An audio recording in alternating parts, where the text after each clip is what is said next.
প্রথম, বর্ধিত আয় শ্রমিকের সহায়। দিদির শপথ, বর্ধিত আয় শ্রমিকের সহায়। সমস্ত জব কার্ড হোল্ডারদের 100 দিনের গ্যারেন্টিযুক্ত কাজ প্রদান করা হবে এবং সমস্ত শ্রমিকরা দেশ জুড়ে দৈনিক 400 টাকা বর্ধিত ন্যূনতম মজুরি পাবেন। দিদির শপথের নাম্বার 1। এবারে দিদির শপথ 2,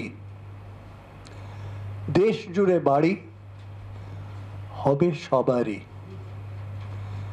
দেশের সকল দরিদ্র পরিবারের জন্য আবাসন নিশ্চিত করা হবে। প্রত্যেককে নিরাপদ ও পাকা বাড়ি প্রদান করা হবে। দিদির শপথ 3, জ্বালানির জ্বালা কমবে, দেশের জ্বালা ঘুচবে। প্রত্যেক বিপিএল পরিবারকে বছরে বিনামূল্যে 10টি সিলিন্ডার দেওয়া হবে। বিনামূল্যে 10টি সিলিন্ডার দেওয়া হবে, যাতে তারা পরিশ্রুত রান্নার জ্বালানি পেতে পারে। এর মাধ্যমে পরিষেবা, এনভায়রনমেন্ট বান্ধব রন্ধন প্রক্রিয়া ব্যবহারের অভ্যাস বাড়ানো হবে। ভুলে যাবেন না, এর মধ্যে পরিবেশ বান্ধব, যে সম্বন্ধে পরে আমরা আলোচনা করতে পারি, রয়েছে। এবারে দিদির শপথ 4 নম্বর। অনেক হয়েছে শাসন, এবার দুয়ারে রেশন। প্রতি মাসে প্রত্যেক রেশন কার্ড হোল্ডারকে 5 কেজি বিনামূল্যে রেশন, চাল, গম, শস্য প্রদান করা হবে। রেশন প্রত্যেক সুবিধাভোগীর দোরগোড়ায় বিনামূল্যে পৌঁছে দেওয়া হবে।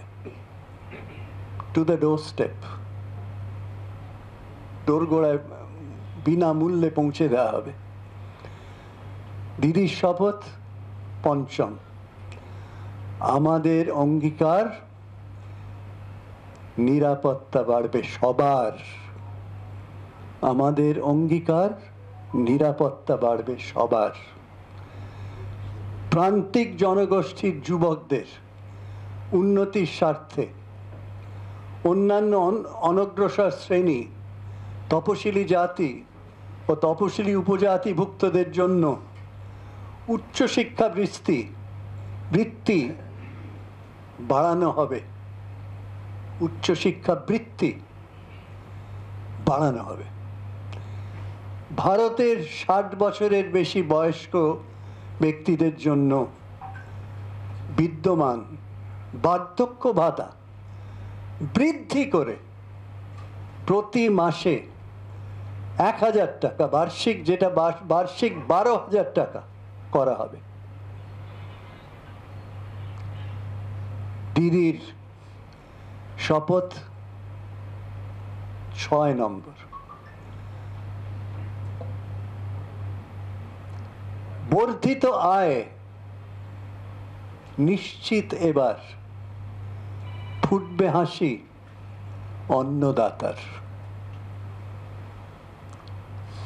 স্বামীনাথন কমিশনের সুপারিশ অনুসারে ভারতের কৃষকদের জন্য ন্যূনতম সহায়ক মূল্য প্রদানের আইনগত গ্যারেন্টি দেয়া হবে, যা সমস্ত ফসলের উৎপাদনের গড় খরচের চেয়ে কমপক্ষে 50% বেশি ধার্য করা হবে। স্বামীনাথন কমিশনের এইটা ছিল মূলে, যেটাকে দিদির শপথে উনি তুলে ধরলেন। এবারে 7, দিদির শপথ 7 নম্বর, স্বল্প মূল্যে পেট্রোপণ্য, ভারতবর্ষে সকলে ধন্য। স্বল্প মূল্যে পেট্রোপণ্য, ভারতবর্ষে সকলে ধন্য। পেট্রোল, ডিজেল এবং এলপিজি সিলিন্ডারের দাম সাশ্রয়ী মূল্যে সীমাবদ্ধ করা হবে। দামের ওঠানামার পরিচালনা করার জন্য, প্রাইস ফ্লাকচুয়েশন ওঠানামা করার জন্য price stabilisation fund, price stabilisation fund তৈরি করা হবে। দিদির শপথ 8 নম্বর, নিশ্চিন্ত ভবিষ্যৎ অর্জন, যুবশক্তির গর্জন। নিশ্চিত ভবিষ্যৎ অর্জন, যুবশক্তির গর্জন। 25 বছর পর্যন্ত সকল স্নাতক ও ডিপ্লোমা হোল্ডারকে তাদের দক্ষতা ও কর্মসংস্থান বাড়াতে 1 বছরের শিক্ষানবিশ প্রতিশিক্ষণ প্রদান করা হবে। শিক্ষানবিশ প্রতিশিক্ষণ প্রদান করা হবে। শিক্ষানবিশদের অর্থনৈতিকভাবে নিজেদের সহায়তা করার জন্য একটি মাসিক বৃত্তি প্রদান করা হবে। উচ্চশিক্ষা গ্রহণকারী শিক্ষার্থীদের 10 লাখ টাকা পর্যন্ত স্টুডেন্ট ক্রেডিট কার্ড প্রদান করা হবে। স্টুডেন্ট ক্রেডিট কার্ড 10 লক্ষ টাকা। এবারে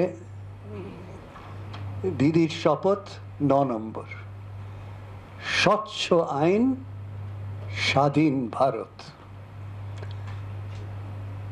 ধোঁয়াশাযুক্ত সিটিজেন্স অ্যামেন্ডমেন্ট অ্যাক্ট সিএএ বিলুপ্ত করা হবে। সোজা কথা, বিলুপ্ত করা হবে। এবং national register of citizens NRC বন্ধ করা হবে। স্পষ্ট। ইউনিফর্ম সিভিল কোড ভারত জুড়ে প্রয়োগ করা হবে না। স্পষ্ট। এবারে দিদির শপথ 10 নম্বর, এগিয়ে বাংলা, এগোবে ভারত। বাংলার কন্যাশ্রী প্রকল্পের সঙ্গে সামঞ্জস্য রেখে 13 থেকে 18 বছর বয়সী মেয়েদের শিক্ষার জন্য বার্ষিক 1000 টাকা এবং এককালীন 25,000 টাকা অনুদান দেয়া হবে। বাংলার লক্ষ্মীর ভাণ্ডার প্রকল্পের জন্য সঙ্গে সামঞ্জস্য রেখে সমস্ত মহিলাকে মাসিক আর্থিক সহায়তা দেয়া হবে। আয়ুষ্মান ভারত স্বাস্থ্য বিমাটির বদলে একটি উন্নততর স্বাস্থ্য সাথী বিমা চালু করা হবে, যা 10 লক্ষ টাকার বিমার সুবিধা প্রদান করবে। যা 10 লক্ষ টাকার বিমার সুবিধা প্রদান করবে।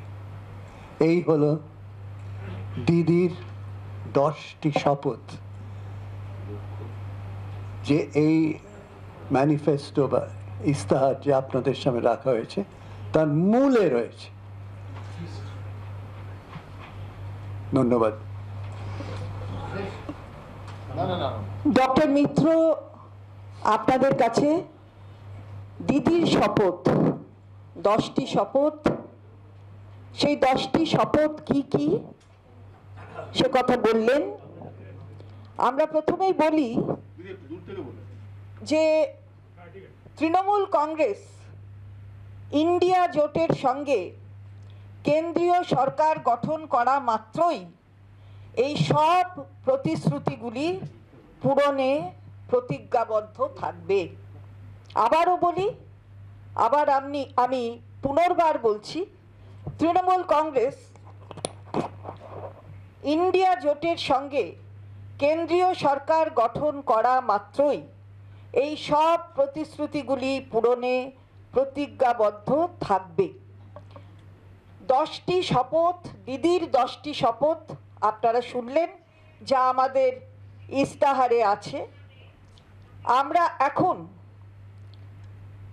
এই প্রথম অধ্যায়টির কথা ডক্টর মিত্র বলেছেন, আমরা দ্বিতীয় পর্যায়ে অর্থাৎ ইস্তাহারের দ্বিতীয় যে দিকটি রয়েছে সেই সম্পর্কে আপনাদের একটু অভিহিত করব।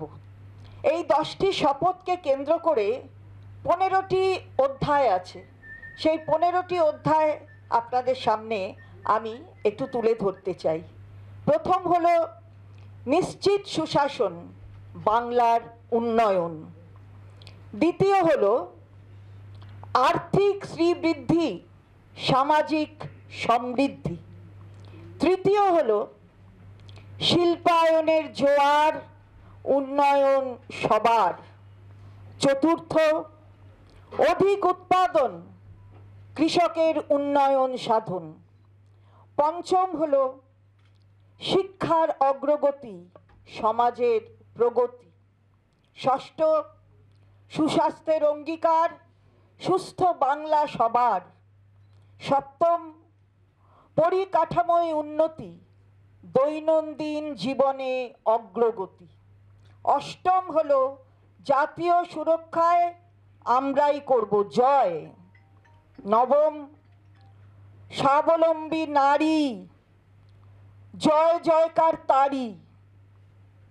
10 নম্বর, যুব শক্তির বিকাশ, আগামীর আশ্বাস। 11 নম্বর, সংখ্যালঘু ও তফসিলি সকলে মিলে এগিয়ে চলি। 12 নম্বর, বাংলায় গড়েছে আজ সুরক্ষিত নতুন সমাজ। 13 নম্বর, সংস্কৃতির প্রতিপালন, ঐতিহ্যের সংরক্ষণ। 14তম হলো সংস্কৃতি, ঐতিহ্য, পর্যটন, সবার সেরা বাংলা এখন। 15 নম্বর অর্থাৎ শেষ অধ্যায়, জীব বৈচিত্র্য সংরক্ষিত, পরিবেশ সুরক্ষিত। এই 15টি অধ্যায় দ্বিতীয় পর্যায়ে আমাদের ইস্তাহারে রয়েছে। এবং আপনারা ডক্টর মিত্রর কথা শুনেছেন যে আমাদের ইস্তাহার প্রায় 100 পাতার ইস্তাহার। সেই ইস্তাহারে বিবিধ কথা বলা হয়েছে। মনে রাখতে হবে এটা দিদির শপথ। দিদি শপথ নিয়েছেন, আর দিদি শপথ নিলে সেই শপথ যে বাস্তবে রূপায়িত হয়, শপথ শুধু কথার মধ্যে থাকে না, শুধু কয়েকটা শব্দের মধ্যে সীমাবদ্ধ থাকে না, সেটা ইতিমধ্যেই শুধু বাংলা নয়, সারা ভারতবর্ষের মানুষ, দেশের মানুষ দেখেছেন। সুতরাং আমরা সেটিই আপনাদের সামনে তুলে ধরলাম। এই ইস্তাহারে যুবক শ্রেণীর কথা রয়েছে, এই ইস্তাহারে কৃষক শ্রেণীর কথা রয়েছে, এই ইস্তাহারে বৃদ্ধ বৃদ্ধাদের কথা রয়েছে, শ্রমিকের কথা রয়েছে, তফসিলি জাতি উপজাতির কথা রয়েছে, সমস্ত স্তরের মানুষের কথা রয়েছে, শিক্ষার কথা রয়েছে, অগ্রগতির কথা রয়েছে, মহিলাদের কথা রয়েছে। আমরা সবচেয়ে আগে বলতে চাই এই যে মহিলা অধিকার, যে মহিলা অধিকার আমাদের এখানে বাংলায় আমাদের দিদি দিয়েছেন, সেই অধিকারের আরও বিস্তার লাভ হবে, সেটাই আমরা কিন্তু এই ইস্তাহারে বলেছি। এখন আপনারা জানেন যে 2.12 কোটির বেশি মহিলা তারা লক্ষ্মীর ভাণ্ডারে অন্তর্ভুক্ত আছেন। এবং এই লক্ষ্মীর ভাণ্ডারে এখন সাধারণ মহিলারা পাচ্ছেন 1000 টাকা, আর তফসিলি জাতি উপজাতি সেই মহিলারা পাচ্ছেন 1200 টাকা। এটা মাসে পাচ্ছেন, অর্থাৎ বছরে বুঝতেই পারছেন যে এই অঙ্কটা 12,000 আর তফসিলি জাতি উপজাতির জন্য 14,400। শুধু ভেবে দেখবেন যে দিদি কি শপথ নিয়েছেন। দিদির শপথ যে আমরা কেন্দ্রের সরকারে থেকে আমরা বাংলার যে 1,000 টাকা আর 1200 টাকা সেটা যেমন যাবে লক্ষ্মীর ভাণ্ডারে, লক্ষ্মীর ভাণ্ডারে লক্ষ্মীদের হাত আরও শক্তিশালী করে সমস্ত দেশ পরিচালনায় তাদের মুখ্য ভূমিকায় নিয়ে আসার জন্য, তাদের অর্থনৈতিকভাবে আরও বেশি সবল করার জন্য এই টাকাটা দ্বিগুণ হবে, অর্থাৎ কেন্দ্রেও দেবে আর বাংলাও দেবে। তাহলে বাংলার আওয়াজ, বাঙালির আবেগ, জি 24 ঘন্টা।